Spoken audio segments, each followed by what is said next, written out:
Russian president Putin का China का visit Donald Trump के विजिट के एग्जैक्टली एक हफ्ते के बाद आज की इस वीडियो में हम जानने की कोशिश करेंगे कि इस मौके पर पुतिन के चाइना के विजिट का क्या मतलब है, अमेरिका को क्या पैगामात पहुंचा दिए गए हैं इस यूनिटी के जरिए, क्या डील साइन हुई हैं और स्ट्रेटेजिक पार्टनरशिप का क्या मतलब है। ये जो हम हैवी टर्म्स देख रहे हैं इस विजिट में भी और पहले भी जब ये दोनों लीडर्स आमने सामने आते हैं तो बहुत हैवी टर्म्स का इस्तेमाल करते हैं। Partnership with no limits, highest level of strategic partnership, strategic flexibility, इसका क्या मतलब है और इन दोनों ममालिक के दरमियान ये जो स्ट्रेटेजिक पार्टनरशिप है इसको आज की इस वीडियो में हम समझने की कोशिश करेंगे और इस दौरे की कुछ अहम डेवलपमेंट्स और अहम स्टेटमेंट्स जो दोनों लीडर्स ने इस इंपॉर्टेंट मीटिंग के दौरान दुनिया के सामने पब्लिश की है और वेस्टर्न अलायंस को पैगाम दिया है, वो स्टेटमेंट्स, डील्स और ये स्ट्रेटेजिक पार्टनरशिप आज की इस वीडियो में हम समझने की कोशिश करेंगे।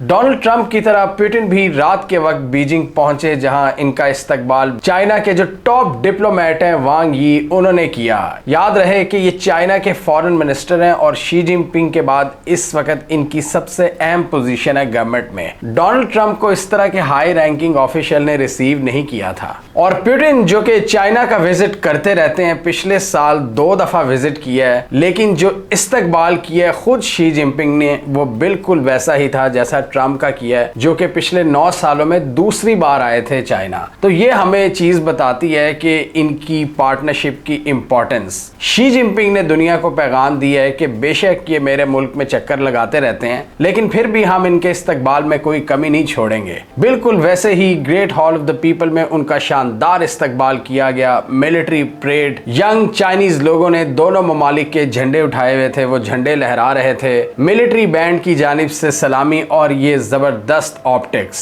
रशियन डेलीगेशन की बात करें तो इसमें पुतिन के साथ बिजनेसमैन का एक बड़ा ग्रुप है, जिससे हमें यह पता चलता है कि ये विजिट महज ऑप्टिक्स नहीं, डोनाल्ड ट्रंप को जवाब नहीं, बल्कि ये चाइना और रूस के दरमियान ताल्लुकात को नेक्स्ट लेवल पर ले जाने की कोशिश है। यानी ऐसी ऐसी डील साइन की गई हैं जो कि वेस्टर्न कैंप को हार्ट अटैक देने के लिए काफी हैं, जो हम अभी आगे देखेंगे। और यहां तकरीबन 40 के करीब एग्रीमेंट साइन किए गए हैं पुतिन और शी जिनपिंग के दरमियान। बायलैटरल मीटिंग के दौरान दोनों लीडर्स ने चाइना और रूस के जो स्पेशल टाइज हैं उनको सराहा। याद रहे कि पुतिन उस मौके पर चाइना का विजिट कर रहे हैं जब 25वीं सालगिरह है दोनों ममालिक के दरमियान फ्रेंडली कोऑपरेशन ट्रीटी की, जो 2001 में साइन की गई थी रूस और चाइना के दरमियान। और उसके बाद से लेकर अब तक हमने देखा है कि कई चाइनीज प्रेसिडेंट्स चेंज हुए हैं, लेकिन रूस में अभी तक पुतिन ही है। लेकिन इन दोनों के इस स्पेशल रिलेशनशिप की बात करें तो इसको भी तकरीबन 10 साल से जायद का अरसा हो गया है जब से शी जिनपिंग ने ऑफिस संभाला है। तो ये पार्टनरशिप सिर्फ ऊपर ही गई है। अब दोनों के जो स्टेटमेंट्स थे एक दूसरे के ताल्लुकात को लेकर वो बहुत माना खेज थे, जिन पर नजर डालना बहुत जरूरी है। शी जिनपिंग ने कहा कि दोनों ममालिक के दरमियान ताल्लुकात ऐसे हैं जो कि अनरिलेंटिंग है, यानी वो पीछे नहीं हट सकते, unyielding ties between Russia and China. और इसके अलावा भी दोनों साइड्स अपने ताल्लुकात को फ्रेंडशिप विद नो लिमिट्स के तौर पर डिस्क्राइब करती हैं। पुतिन ने यहां शी जिनपिंग को कहा कि दोनों ममालिक के दरमियान जो कॉम्प्रिहेंसिव पार्टनरशिप और स्ट्रेटेजिक कोऑपरेशन है ये मॉडर्न वर्ल्ड में इंटरनेशनल रिलेशंस के अंदर एक एग्जांपल है। और इसी तरह शी जिनपिंग ने इस बात को इंडोर्स करते हुए कहा कि चाइना और रूस को अपना कॉम्प्रिहेंसिव स्ट्रेटेजिक कोऑर्डिनेशन बढ़ाने पर काम करते रहना चाहिए। इससे पहले हम अक्सर मौकों पर देख चुके हैं कि दोनों लीडर्स एक दूसरे के साथ ताल्लुकात को बेस्ट फ्रेंडशिप के तौर पर डिफाइन करते हैं कि हमारी दोस्ती मिसाली है। यानी दोनों रियासतों के दरमियान तो एक अनलिमिटेड स्ट्रेटेजिक पार्टनरशिप की बात करते हैं, बल्कि वो अपने ताल्लुकात को भी कहते हैं कि वो बहुत गहरे हैं और एक जबरदस्त दोस्ती है। पुतिन ने मजीद कहा कि चाइना और रूस के रिलेशंस अनप्रेसिडेंटली हाई लेवल तक पहुंच चुके हैं और हम दोनों ममालिक इंटरनेशनल स्टेज पर स्टेबलाइजिंग फैक्टर्स का किरदार अदा करते हैं। यानी इसका क्या मतलब है कि जो ग्लोबल हेजीमॉन्स हैं ये अमेरिका की तरफ इशारा करते हैं कि वो यूनिलैटरली जब फैसले थोपने की कोशिश करते हैं और दुनिया का अमन खराब करते हैं तो उनके सामने हम ढाल बनते हैं। यानी अगर हम ना हों तो ये पूरी दुनिया को डिस्टेबलाइज कर दें। और पुतिन ने मजीद कहा कि हम दोनों साइड्स फ्यूचर के हवाले से कॉन्फिडेंट हैं और मिलकर फ्यूचर की तरफ देख रहे हैं। शी जिनपिंग ने कहा कि दोनों साइड्स को एक दूसरे की मदद करनी चाहिए आगे बढ़ने में, और दोनों साइड्स यूनिलैटरल बुलिंग को अपोज करती हैं और इसलिए दोनों साइड्स को एक दूसरे का स्ट्रेटेजिक स्ट्रॉन्ग होल्ड बनना होगा।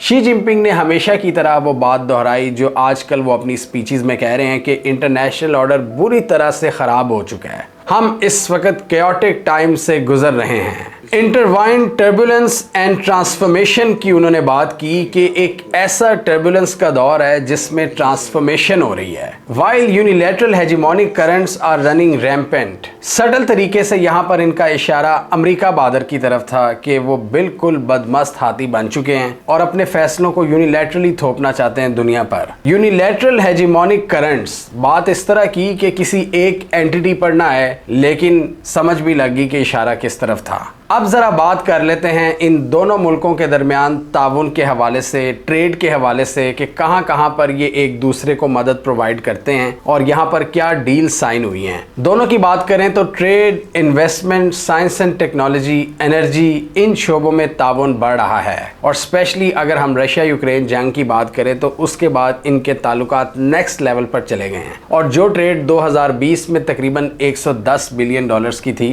वो 2026 में डबल से भी ज्यादा हो गई है और 225 बिलियन डॉलर्स तक पहुंच गई है। और इसकी क्या मेन रीजन है? तेल। ये हम सबको पता है कि जैसे ही रूस पर यूरोप के दरवाजे बंद हुए, वेस्ट ने सैंक्शंस लगाना शुरू की, तो रूस ने किसको सबसे बड़ी मार्केट पाया? चाइना को। वो रूस जो इससे पहले यूरोपियन मंडियों में ज्यादा ऑयल सप्लाई किया करता था, वो सप्लाई लाइंस खत्म कर दी गई और नॉर्थ स्ट्रीम पाइपलाइन को भी धमाकों से उड़ा दिया गया। तो फिर रूस और चाइना ने एक नया एग्रीमेंट किया। चाइना दुनिया की सबसे बड़ी मईशत, सबसे बड़ी आबादी और इतनी बड़ी आबादी जिसकी एनर्जी की ज़रूरियत बहुत ज़्यादा थी, तो ये एक नेचुरल अलायंस बना उस वक्त कि चाइना ने इनसे ज़्यादा मिकदार में तेल खरीदना शुरू किया। और यहाँ पर बहुत से एक्सपर्ट्स के मुताबिक चाइना ने रूस को बैंकरप्सी से बचाया और दोनों का फ़ायदा हुआ। चाइना को सस्ता तेल मिलना शुरू हो गया और रूस के जो रेवेन्यूज़ थे वो उसी तरह बरकरार रहे, बल्कि बढ़ भी गए। बाकी चीज़ों में इनको नुकसान ज़रूर हुआ, लेकिन रूस ने बड़ी हद तक कमी पूरी करने की कोशिश की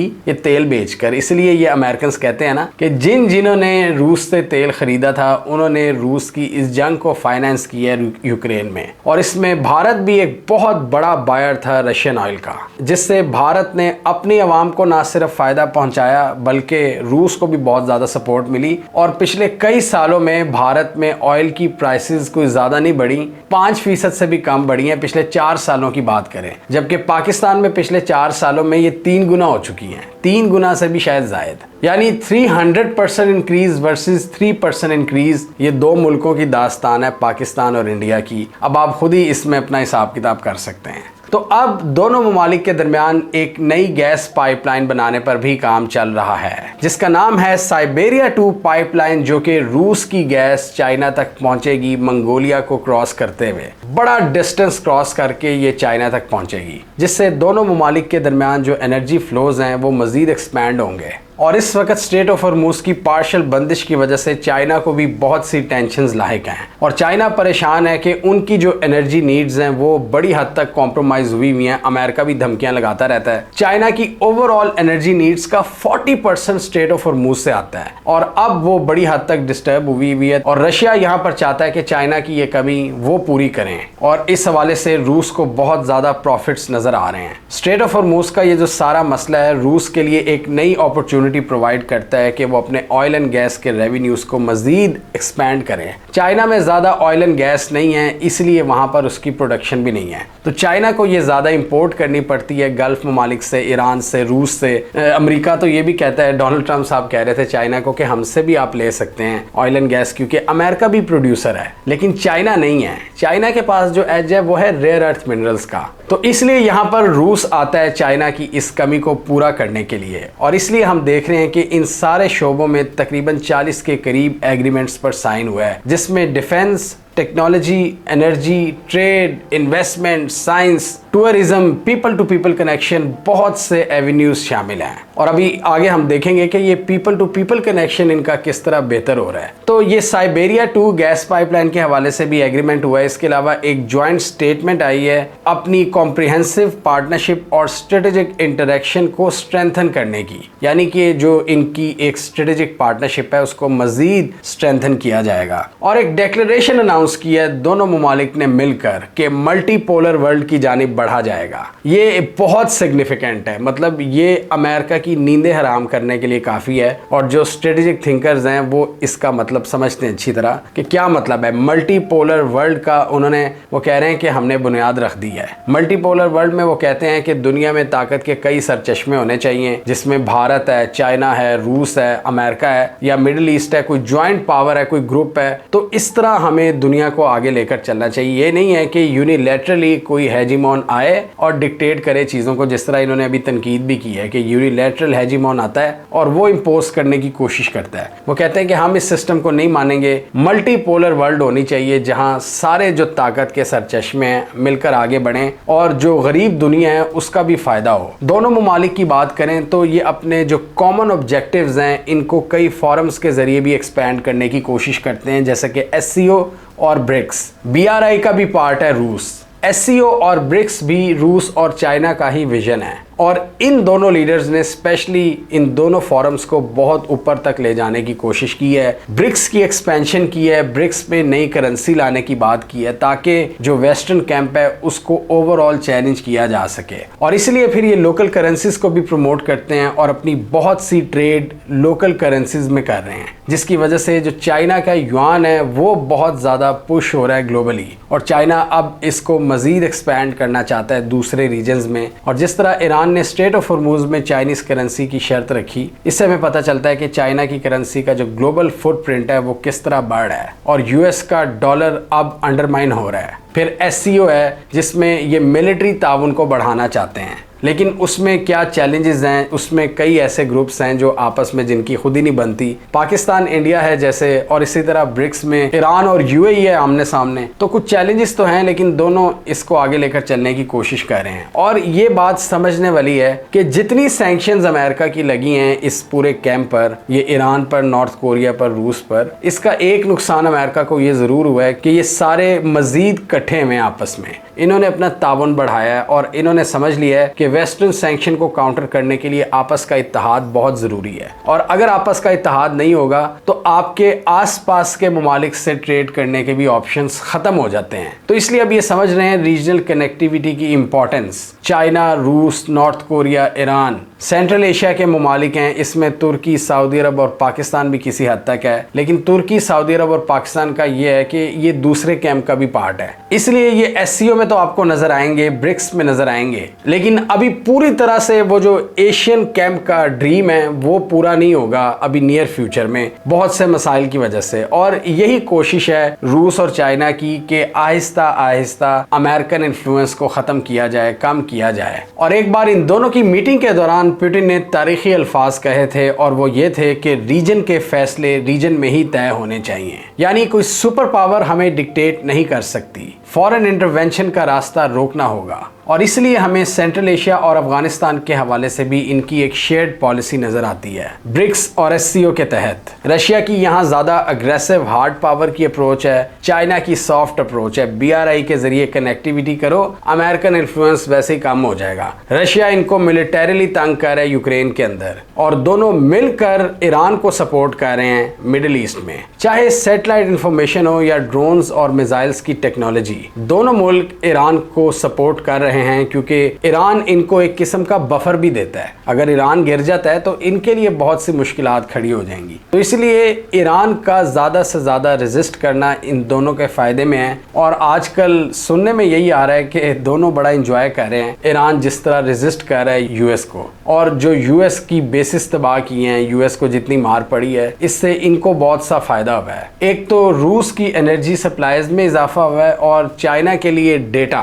बहुत बड़ी मिकदार में कि यूएस क्या करता फिर रहा है, और इस हवाले से चाइना को मदद मिल रही है कि फ्यूचर में साउथ चाइना सी के हवाले से क्या पॉलिसी बनाए। और अभी हम ये भी देख रहे हैं कि दोनों ममालिक ने अपनी जो ज्वाइंट एक्सरसाइजेज हैं उनमें भी इजाफा कर दी है, एक दूसरे के रीजन्स में जाकर। मतलब रूस आ रहा है साउथ चाइना सी में चाइना के साथ मशकें करने, चाइना जा रहा है रशिया के रीजन में वो अलास्का वाली साइड पर अमेरिका को आंखें दिखाने। मतलब अब ये दोनों एक और नई डायनामिक्स ये सेट कर रहे हैं, अमेरिका को बता रहे हैं कि हिस्टोरिकली तुम हमारे बॉर्डर्स के आसपास फटका करते थे, सपोर्ट किया करते थे हमारे हमसायों को, अब हम भी तुम्हारे इलाके में आ सकते हैं। और ये क्या नई नई बैटल्स जन्म ले रही हैं आर्कटिक ओशन के अंदर, आप इन वीडियोस में देख सकते हैं। अमेरिका का जो ग्रीनलैंड को कैप्चर करने का ख्वाब है उसका क्या ताल्लुक है आर्कटिक पर अपना इन्फ्लुएंस बढ़ाने से। चाइना आर्कटिक में आना चाहता है रूस के जरिए, और इसी तरह फिर रशिया की जो मिलिट्री पावर है, चाइना उनके साथ कंबाइंड एक्सरसाइजेस कर रहा है साउथ चाइना सी में यूएस को डिटर करने के लिए। और इसके अलावा बहुत सी जो टेक्नोलॉजी है वो भी रशिया चाइना से ले रहा है, क्योंकि बड़ी हद तक इन पर पाबंदियां लग चुकी हैं और सुनने में आ रहा है कि 90% तक अब ये जो टेक प्रोडक्ट्स हैं ये चाइना से आ रही हैं। वावे की जो टेलीकम्युनिकेशन सर्विसेज थी, जब उनको वेस्ट और यूएस में एक डेंट पड़ी है जो उसको बैन का सामना है, रशिया अपने मुल्क में उस सिस्टम को अडॉप्ट कर रहा है। बड़ी मिकदार में चाइना से कंप्यूटर्स इंपोर्ट कर रहे हैं, और फिर ऐसे कंपोनेंट्स जिनका डुअल यूज है मिलिट्री और सिविलियन टेक्नोलॉजी में वो भी इंपोर्ट कर रहे हैं। ड्रोन प्रोडक्शन, डिफेंस इंडस्ट्रीज, और चाइना की जो एक बहुत बड़ी इंडस्ट्री है उसका फायदा उठा रहा है रशिया। टेक्नोलॉजिकल और साइंटिफिक एक्सपर्टीज हासिल कर रहा है चाइना के जरिए।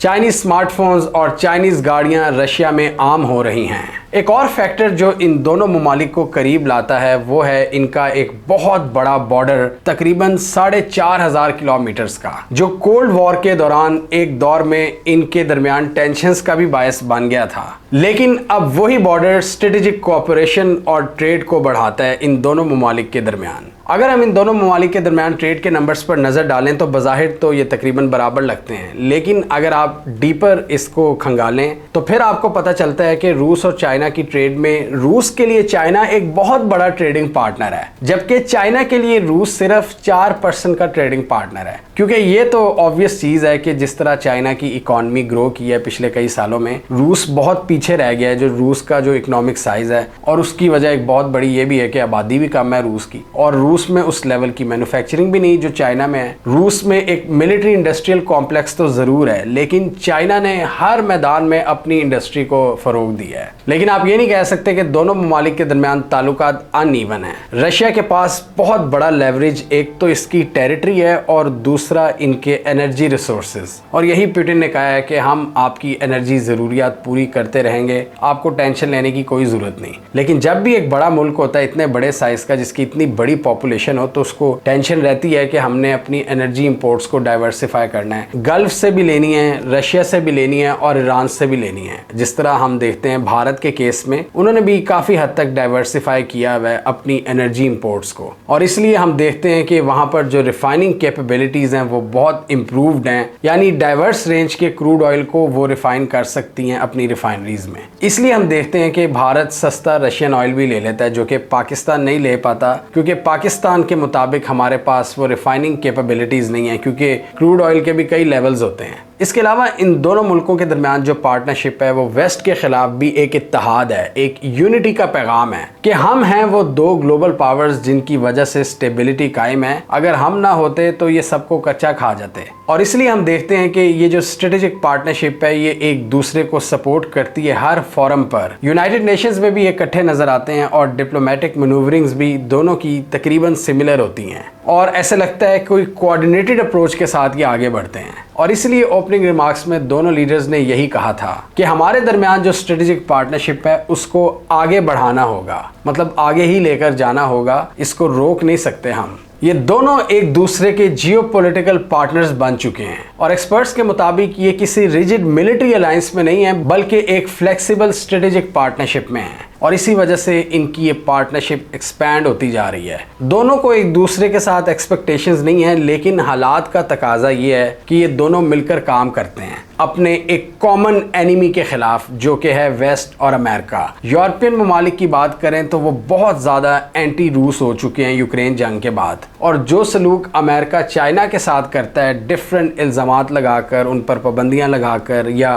टैरिफ्स लगाकर, वो चीज़ चाइना को बहुत नागवार गुजरती है। तो दोनों के खिलाफ जब वो पूरा वेस्टर्न अलायंस इकट्ठा हो जाता है तो इनकी दोस्ती मज़ीद मजबूत हो जाती है और दोनों की इन वेस्टर्न प्लान्स को डिफीट करने की जो डिज़ायर है उसमें भी इजाफा हो जाता है। और पिछले कुछ सालों में हम देख रहे हैं कि दोनों ममालिक के दरमियान जो पीपल टू पीपल कनेक्शन है उसमें भी इजाफा हो रहा है। बहुत से जो रशियंस हैं वो चाइना आ रहे हैं बिजनेस के लिए, यानी उनको चाइना में अब एक नई मार्केट नज़र आ रही है जब से यूरोप ने उन पर बैन लगाया है। और ये मैंने खुद एक्सपीरियंस किया हुआ है कि चाइना के अंदर डिफरेंट जगहों पर आपको बहुत से रशियंस नज़र आते हैं। वेस्टर्न सैंक्शंस को डिफाई करने के लिए वो अब बहुत ज़्यादा प्रो चाइना होते चले जा रहे हैं और यही चीज़ वेस्ट की सबसे बड़ी नाकामी का बायस बन रहा है कि इसने ये जो ईस्टर्न अलायंस है इसको बहुत ज़्यादा मजबूत कर दिया है। और ये ईस्टर्न ममालिक देख रहे हैं कि किस तरह वेस्टर्न कैंप अपनी मर्जी से जब चाहे इन पर सैंक्शन लगा सकता है। तो इसलिए इन सब की भी एक कंबाइंड ख्वाहिश है कि एक अलायंस बने जिसमें हम मिलकर वेस्टर्न सैंक्शंस को डिफाई कर सकें अगर फ्यूचर में हम पर लगती हैं। रशिया पर इतने लार्ज स्केल पर सैंक्शंस लगाना अमेरिका का एक बहुत बोल्ड मूव था जो कि बैकफायर कर गया किसी हद तक। और यूएस लेड वर्ल्ड ऑर्डर के खिलाफ इन दोनों की कंबाइंड ऑपोजिशन ये भी इनको करीब लाती है।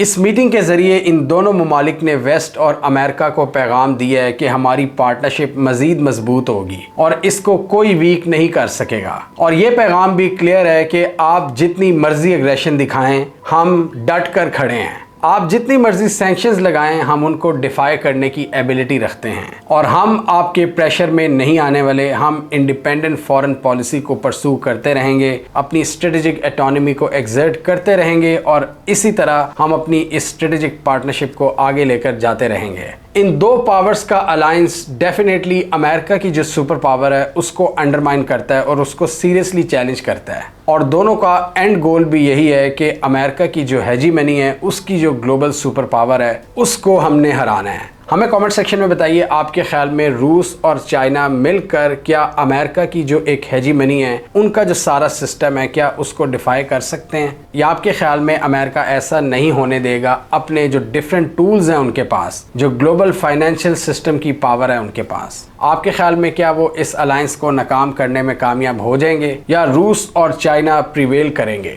आप क्या समझते हैं? कमेंट कीजिए। इसके अलावा हमारा यूट्यूब चैनल सब्सक्राइब कर लें, साथ ही वो बेल आइकॉन भी दबा लें ताकि वो स्टोरीज दुनिया भर से, पाकिस्तान से जिनकी मेन स्ट्रीम मीडिया पर प्रॉपर कवरेज नहीं होती, हमारे प्लेटफॉर्म के थ्रू आप तक टाइम पर पहुंच जाएं।